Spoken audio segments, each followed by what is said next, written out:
Allez, bonjour à tous, on est parti pour l'analyse de Algorand, donc Algo contre l'USDT, et on verra ensuite Algo contre le Bitcoin. Donc on a un plus bas au niveau des 10 centimes, un ATH au niveau des 3 dollars, on ne compte pas cette bougie-là, parce que c'était à l'ouverture, la création de la crypto, du coup il y a eu un dump violent, donc on le compte pas. Donc voilà, on est sur une performance ça va être un x30 environ, 3000%, on est sur un x30 d'un point de vue le plus bas et le plus haut. Première chose à faire, on trace notre petit Fibonacci en prenant le point le plus bas et le point le plus haut. On met les niveaux, donc moi je mets les 0,382, 0,118, 0,786 et 0,886. Généralement, quand sur une alt qui a un bon fondat et qui est dans le top market cap, qui est en dessous des 0,886, c'est vraiment qu'on a été chercher des niveaux très bas, parce qu'on est sur un retracement de plus de 90%. Voilà, on est sur un 90%, environ 91%. Quand on arrive sur les 0,886, on est sur des zones très intéressantes pour faire de l'investissement long terme. Surtout, on revient dans cette grosse zone d'accumulation qu'on avait fait en 2020. On est retourné dans cette zone. Si je mets le volume profile, hop, on voit qu'on est pile dans la zone où il y a eu le plus d'échanges, là où il y a le plus de business. On est en train de faire support dessus. Donc en général, c'est un point qui fait très souvent support, puisqu'en fait, c'est là où il y a eu le plus d'échanges. Et c'est un point très important, c'est le poke tout simplement du volume profile, et on est parfaitement dessus. Donc voilà, on est sur les 0,886, on est sur le poke, on est sur l'ancienne accumulation qu'on a eu ici. Donc voilà, tout ce qui est dans cette zone là, c'est vrai que c'est un niveau très intéressant pour faire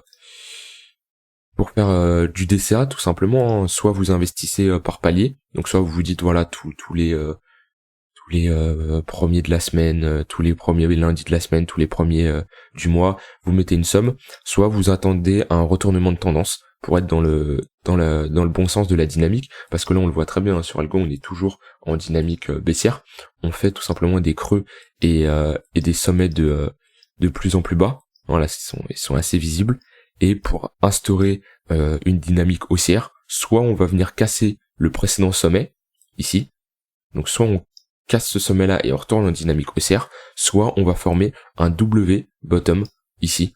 Donc on aura un creux plus haut que le précédent creux. Et ça serait quelque chose de assez bullish. Voilà, c'est pour être dans le sens de la tendance. Donc soit vous faites du DCA, mais vous pouvez investir dans un couteau qui tombe. C'est comme investir dans un couteau qui tombe, quoi. Tout simplement, on rattrape pas un couteau qui tombe. Et là, c'est une expression pour dire que on n'achète pas quand il y a une crypto qui est en pleine chute libre. Maintenant, on est potentiellement dans un bottom. En tout cas, on est clairement dans une zone d'accumulation long terme sur ces niveaux-là. On va regarder les indicateurs. Donc, on va mettre le MACD. On a une très belle divergence haussière qui s'est dessinée sur le MACD avec, on le voit bien, le prix qui fait des plus bas, des creux de plus en plus bas, alors que le MACD, lui, qui fait un creux plus haut que le précédent. Donc on a cette divergence haussière qui s'est validée, qu'on a cassé le milieu de ce W. On le voit bien le W sur le MACD ici, tac, tac, tac, tac. Ici à la cassure du W, et du coup le momentum est dans la main des acheteurs. Qu'est-ce que ça veut dire? Ça veut dire que les vendeurs s'essoufflent. On le voit bien de toute façon. Au début on a un pump très violent, ensuite on a un autre pump qui est moins violent, et plus le temps passe, plus les dumps, pardon, pas un pump, un dump, donc qu'on chute tout simplement, on voit que les chutes sont de plus en plus faibles, et là on a la reprise du momentum côté acheteur, donc ça indique de la consolidation et pourquoi pas un retracement. Si on a un retracement, on va mettre notre Fibonacci dans l'autre sens en prenant le point le plus haut, le point le plus bas. On a les 0,382 qui sont un premier objectif. Maintenant là c'est en prenant le haut du mouvement. Moi ce que j'aime bien c'est prendre le dernier sommet pour avoir comment dire, parce que si on est en tendance vraiment baissière assez forte, on n'ira pas retourner sur les 0,382 puisque ça veut dire qu'on retournerait clairement au milieu de la crypto, quoi, au niveau des 1,30 $, on casserait tous ces sommets, et si on est vraiment dans une tendance baissière, on n'ira jamais sur ce niveau-là.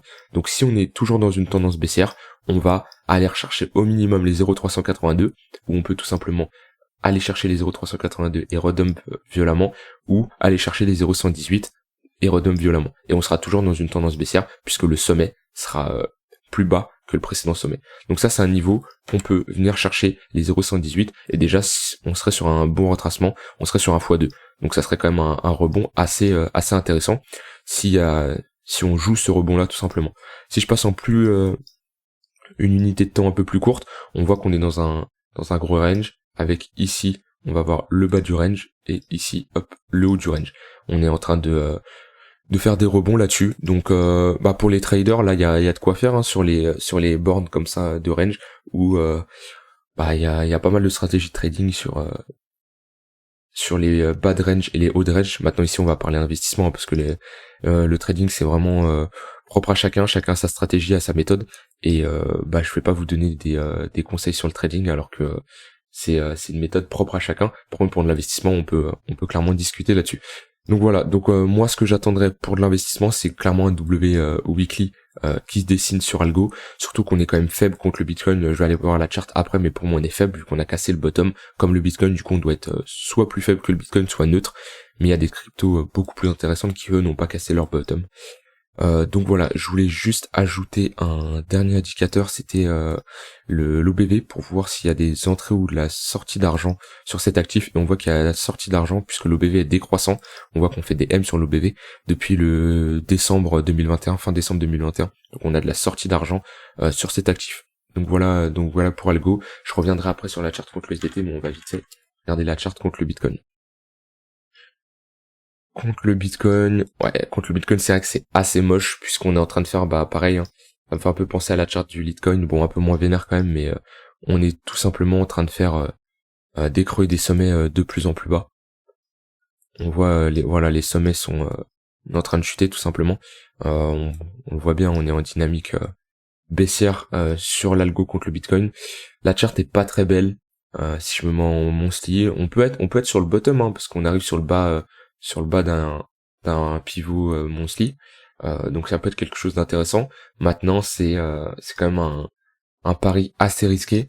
Faudrait au moins attendre le développement du prix, au moins instaurer un W weekly. Donc si on commence à clôturer, aller au-dessus de ce niveau-là et clôturer, on aurait un W weekly avec un creux du coup plus haut que le précédent. On pourrait reparler de surperformance de l'algo contre le Bitcoin. Maintenant là c'est vrai que pour le moment c'est assez faible et bah, en tout cas la dynamique contre le Bitcoin est faible. Donc ça veut dire que algo est faible contre le Bitcoin, donc autant investir sur le Bitcoin, les performances seront beaucoup plus importantes. Je reviens sur la charte contre l'USDT. Voilà. Donc pour moi, si vous croyez vraiment au fondat de la crypto, le plus important, c'est d'investir dans un projet qu'on croit. Ça sert à rien d'acheter une crypto parce que l'analyse technique est belle. Voilà. Ça sert à rien d'acheter une crypto parce que je vous fais une analyse. Le but, c'est de coupler ça avec vos connaissances. Voilà, moi je vous fais une analyse, je vous donne mon avis, les points importants, les niveaux clés et tout. Vous renseignez de votre côté sur le fondat de cette crypto. Vous creusez vraiment le projet sur le site, toutes les informations que vous pouvez trouver entre l'inflation du token, etc. Le market cap, tout ça. Vous mettez tout ça en relation.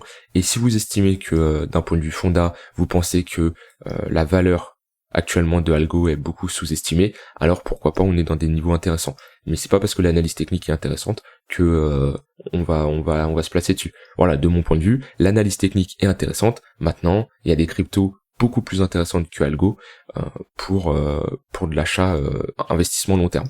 Que ça soit pour jouer un rebond, j'avais fait une vidéo pour montrer les alts qui étaient intéressantes pour jouer un rebond, mais voilà, du Solana où pour moi ça reste en termes de ratio gain-risque, pour moi je serais plus serein sur un Solana qu'un Algo. Après la charte est belle, mais il faut coupler ça à l'analyse fondamentale. Donc voilà pour mon avis sur Algo. S'il y a des choses que vous n'avez pas très bien compris, des termes que j'ai employés, que ce soit des indicateurs, des outils techniques ou autres, dites-moi en commentaire, je vous répondrai avec plaisir, ou rejoignez le Discord où voilà, je réponds à pas mal de questions, je fais des coachings gratuits. Donc voilà, n'hésitez pas à venir. On est une communauté où le but c'est de vous faire progresser, de vous entraider, voilà, vous partagez vos points de vue sur le marché crypto, vos analyses, comment vous êtes dans ce milieu-là, tout simplement, et vous faire progresser. Et nous on se retrouve à très vite pour une prochaine vidéo. Bye bye.